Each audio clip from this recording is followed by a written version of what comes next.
If you told my younger self that one day I'd be playing Division 1 basketball in the US, representing my country of Belgium at European Championships and even winning a silver medal at the Youth Olympics, I probably wouldn't have believed you. But here I am, and today I want to take you through my journey from a kid who just loved the game of basketball to playing 5 years of college basketball across the globe. Let's get into it. I started playing basketball when I was 5 years old because my mom had always been a huge basketball fan.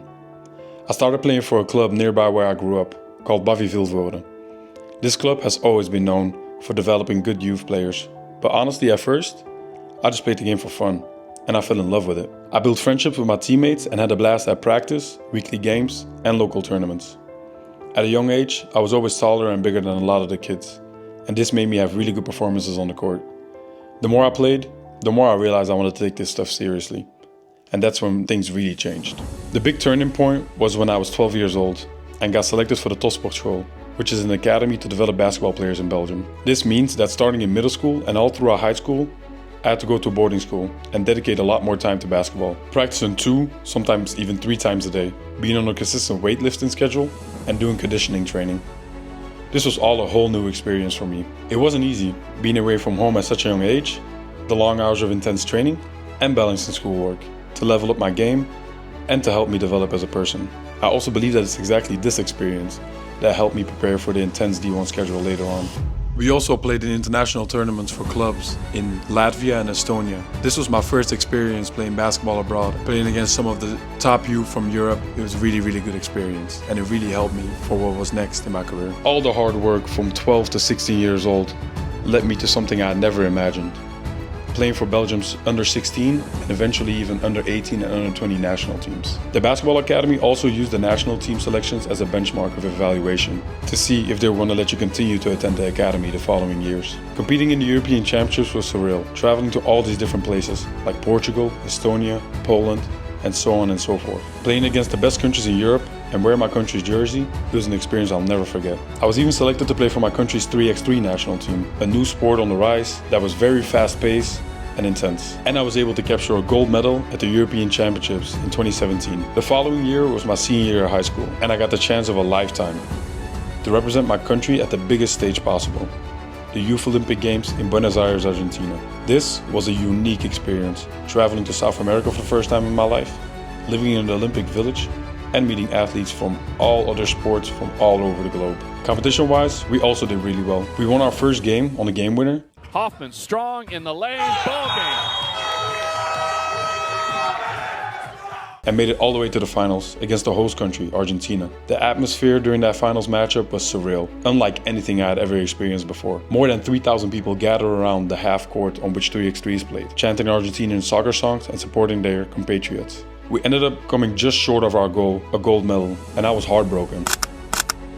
But in the end, it was an experience I will cherish for a lifetime. By now, I started getting in contact with one D1 school, Drexel. A coach was flying out to Belgium to come see me. The coaches at the academy were trying to help me out by planning practices, working on stuff that I was really good at to show off my talent. I had a really good feeling about it. I only got good feedback. But as soon as he left, went silent. Didn't get a single text, no email, no phone calls anymore.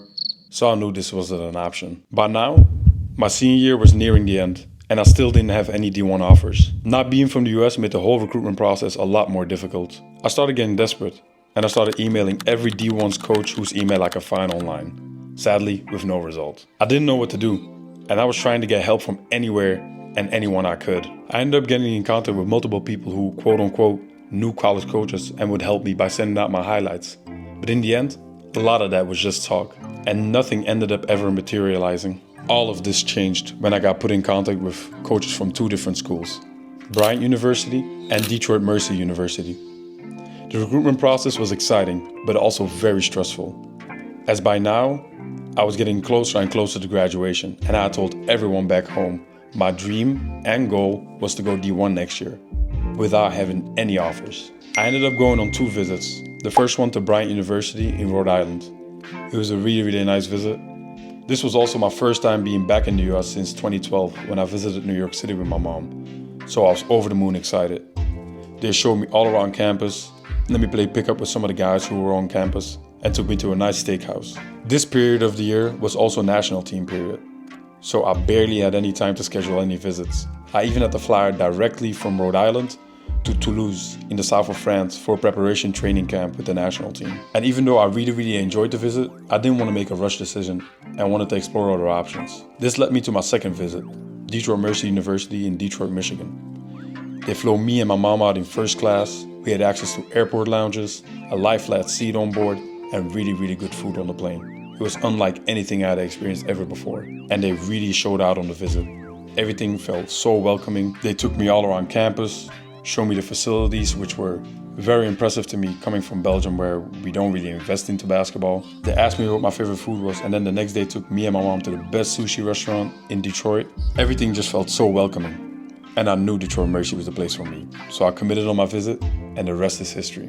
If you like this video and want to hear more about my journey, about how I played for 4 different schools in 5 years, or how I was told weeks before my sophomore year kicked off that my school didn't want me back and I just had to figure it out, let me know in the comments, and I'll make sure to make a second part to this video. Make sure to like, share, and subscribe, and I'll see you on the next one.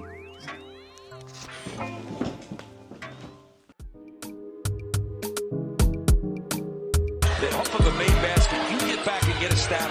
Hoffman 3. It's 3 in a row for Temple.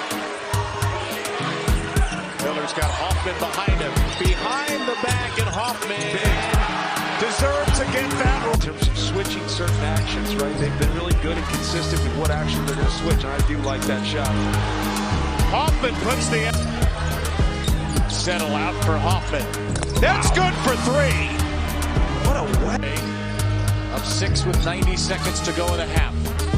Hoffman strokes a 3 right in front of a. Along with Settle, and both those guys have come up big time and time again. Keep feeding them the ball. Hoffman's got to get it off. No way. Hoffman gets it off in time. Say yesterday they are beating SMU, the 6th seed right now. Hoffman bombs away. Oh, Sam. To go to Temple, and that's the way they've always had their success. Sam Hoffman.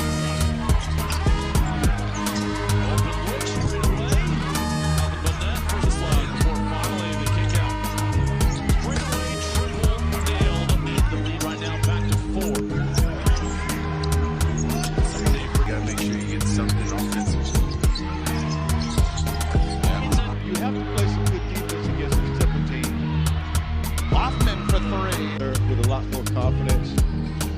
Hoffman for 3. Hoffman buries the corner 3. 1-1 start to conference play. Sam Hoffman takes and makes a 3. Ryan Greeley, excellent defender. Here's Hoffman. And Temple firing from deep. Don't know about it. Miller will pass up the 3. Good decision. Hoffman hits it his 3rd. This is not hit for the field at more than 6. Hoffman changes it. Lead for the 49ers. Picarelli, they're on him after he hit that 3. Good bounce pass to Hoffman for the layup. Lead is defending in a way. They're challenging 3-point shit deflections. That means money on the opposite end. Hoffman step from Miller. Hoffman corner 3. It's in. Look out for Berry. Dumped it in his way. Hoffman, he's a... Kobe Knox is out there on Miller. This is Hoffman and Sam Hoffman. Whereas 2 guys, Miller and Hoffman, have started in every game this year. Yeah, I love the story you told about the triple overtime game they had earlier this season. Big time 3. None of them 16 cents. And Hoffman for the lead. It's good. Temple is coming. Well, we just talked about Quincy Ballard could challenge that shot, but Hoffman knocks it. Over to Settle. Hoffman over Poto. Pacers back. That's a Blitz 2 defenders, good ball movement, and the outside jump. Hoffman cutting down the lane. Hoffman got it to go. Hoffman will shoot it and drill it. Certainly dominating the ball. He's just making a positive impact. Hoffman pick and pop and drills the 3. They'll await the winner of Georgia Tech and Hawaii coming up later in the day. Sam Hoffman, Yeah, higher stakes, a little higher stage. Nevada winning that first matchup by 6 as Hoffman hits the. Temple have one last run left. Well, if Hoffman has anything run, largest lead